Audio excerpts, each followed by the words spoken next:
एक कवि कैसे प्रेम को देखते हैं? देखिए क्या है ना कि जब आप प्रेम को परिभाषित करने जाएंगे तो प्रेम ऐसा अपरिभाषित शब्द है जिसको दूसरे अपरिभाषित शब्द से ही परिभाषित किया जा सकता है।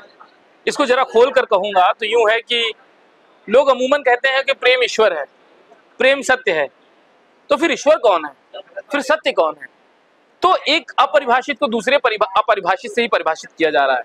इसका मतलब है कि एक बड़ी फिनोमिना है, एक बड़ी चीज है जिसको परिभाषित करने के लिए एक बड़ी दूसरी चीज की जरूरत पड़ रही है। मेरे नजदीक अगर आप पूछें कि मैं प्रेम को क्या समझता हूं, तो आप ये समझें कि किसी से आपको प्रेम होता है तो क्यों होता है, इस क्यों का जवाब अगर आपके पास नहीं है तो आप प्रेम में नहीं है, किसी आकर्षण में है।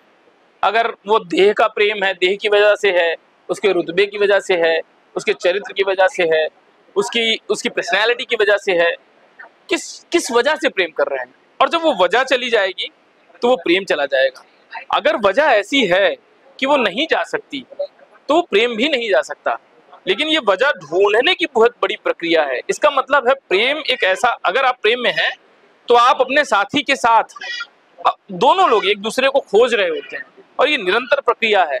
तभी तो जीवन साथी है ना, जीवन भर साथ चलने की एक पूरी प्रक्रिया है, एक दूसरे के साथ एक दूसरे को खोजने की प्रक्रिया है।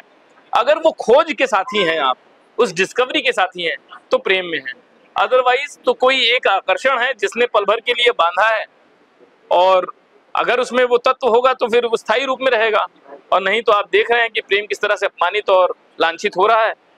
प्रेम ऐसी परिघटना हो गई है जिसकी बहुत सारी गवाहियां इंटरनेट पे नीली तस्वीरों के रूप में है, और बहुत सारी गवाहियां अखबारों के पन्नों में है।